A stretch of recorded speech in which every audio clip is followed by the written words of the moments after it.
Ingat. Sa mga maagang mga malengke dyan, huwag na po kayo magulat kung nagmahal na naman ang presyo ng asukal. Ayon sa Department of Trade and Industry, tumaas na naman ng 2 piso ang kada kilo ng puting asukal.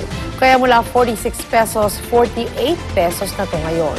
Ito na ikalawang beses na tumaas ang presyo ng asukal sa loob lamang ng isang buwan. Pero kahit malaki-laki na ang dagdag presyo sa asukal na sangkap sa ibang bilihin, hindi raw dapat tumaas ang presyo ng tinapay ayon sa DTI. 85% raw kasi ng sangkap nito ay harina. Kaya wala raw halos impact ang price increase sa asukal sa paggawa ng tinapay. Ang harina naman, bumaba pa ang presyo sa 880 pesos kada sako. Pero hinihintay na pa raw ng mga panadero na bumaba ang presyo ng harina sa 840 pesos bago sila mag-roll back. Naku, paano ng mga cake natin? Diba? White sugar yun. No sugar. Aww. That's the least of our concern. Sugar-free. That's the least of our concern. Right. Pandesal ang priority. Pandesal. Oo naman. Buti naman nagtaas. Masaya mga diabetes. Baliktad. Okay, pasalaan natin ang mga maksyong balita sa umagang ito. Narito na Ronda Reports.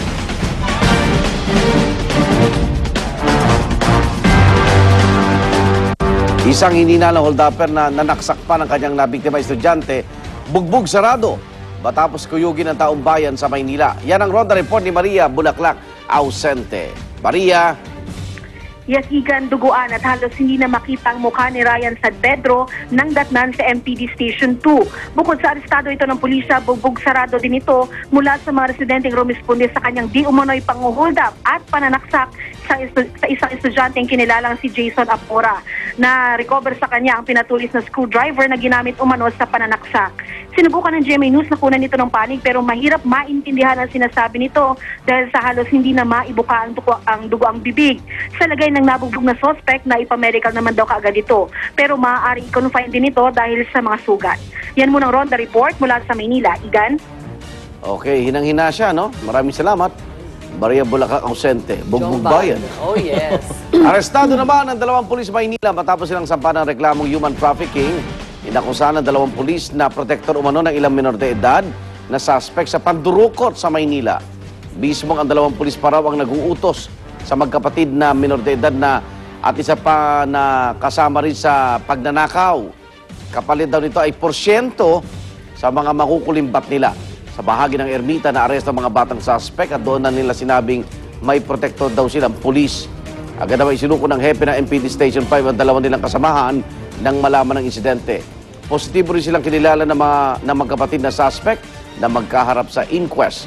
Sa ngayon, may binabantayan ng DSWD ang mga bata at sa GMA News sa 2 inarestong pulis, ginitilang frame up lang daw ito at harapin nila ang mga paratang laban sa kanila. Dapat maimbisigang maigi yan dahil baka gumagawa lang din ng kwento yung mga bata para mailigtas din yung tunay na handler din nila.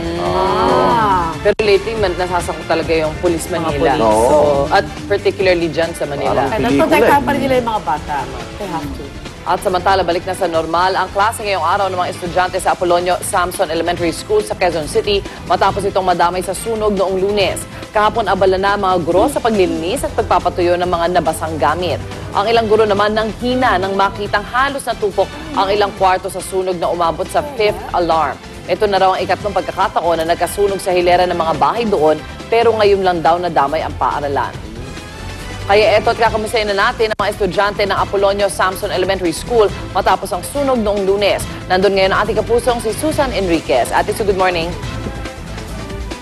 Yes, good morning, Susie. Tama, mula nung nangyari yung sunog nung Lunes ng gabi, ay babalik na sa normal ang klase dito sa Apolonio Samson Elementary School dito sa Quezon City. Alas 6 ng umaga ang simula ng klase. So, 4 na classroom yung nasunog dito nitong nakalipas na Lunes at ito yung ginagamit ng mga grade 4 at grade 6 students. Ito yung kanilang pinaka-library at yung science lab, science room. So, ginagamit din talaga ito ng mga estudyante. Yun yung medyo maggrabing na pinsala dito. Ito nakikita ho ninyo, sunog na sunog pa. At actually, amoy pa ho yung sunog dito dahil yung kabila nito ng mga residential, medyo may mga umuusok-usok pa kaya medyo naaamoy pa ho natin yung apoy dito, yung sunog na nangyari dito nung nakalipas na Lunes. Ngayon, at sa pagsimula ho ng klase muli ng mga estudyante dito sa Apolonio Samson Elementary School, meron ho tayong gagawin ditong serbisyong totoo. Magpapakain ho tayo, magbigay ho tayo ng breakfast dito.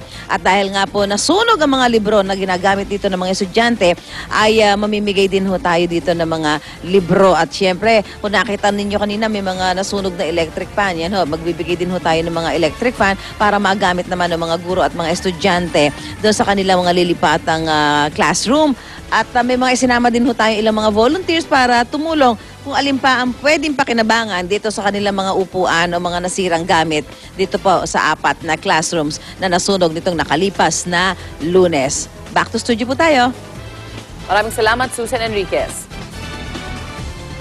Tinalo ni Floyd Mayweather Jr. si pambansang kamao Manny Pacquiao. Pero tulad ng nabanggitigan kanina, hindi sa boxing ring kundi sa listahan ng Forbes magazine ng world's highest paid athletes.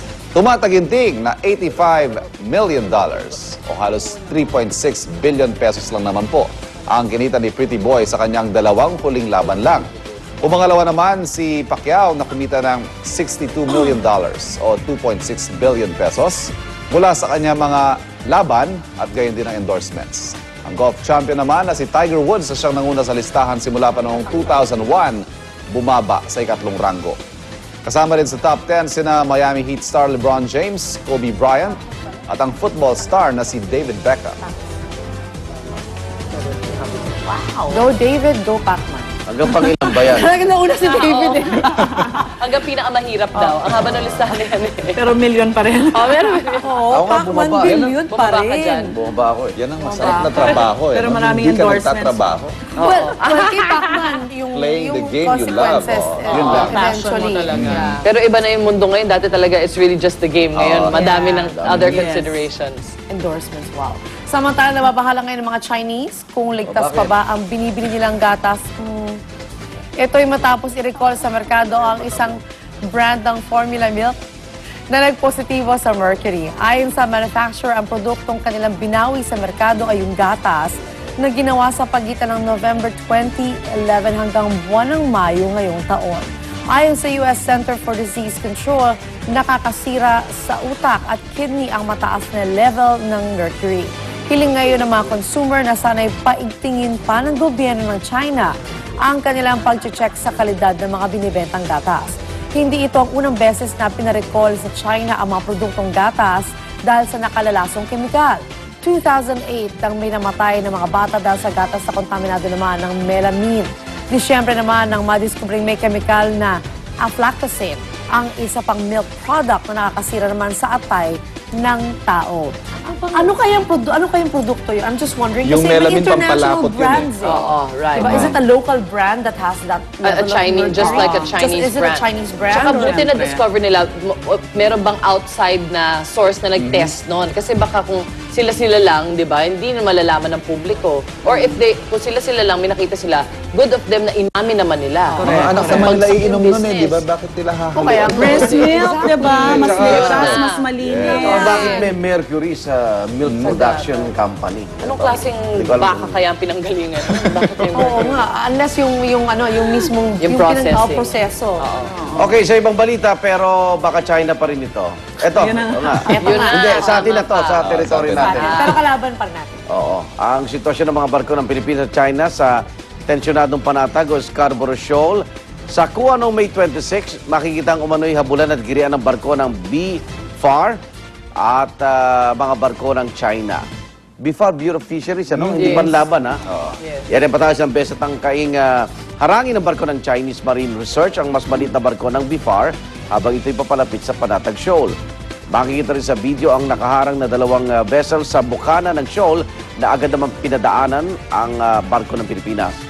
Pero agad napansin ng mga Pinoy ang ginawang patibong ng China na kung tawagin ay mooring line o tali na kapag nadaanan ay maaaring pumulupot sa propeller ng barko at magdulot ng aberya sa kanyang pagtakbo. May pagkakataon pang dumating ang isang Chinese helicopter at tila malapit ang pinagmamasdan ang 2 barko ng Pilipinas. Ayun o. Oo, lumapit din ang isang rubber boat sa barko ng Pilipinas at kinunan sila ng litrato. Ayun, napansin nyo, may saranggola. Saranggola ni Yun po ang Pepe. pinanlaban ng Pilipinas. Dahil pag umipit po yan sa propeller Oy, ng chopper, smart. babagsak yan. Smart, totoo. Hindi, totoo yun, babagsak yan. Bakit sila Baliwala ang chopper sa saranggola. Samantala, nag-pull out na ng Sabado ang barko ng Coast Guard at before sa lugar dahil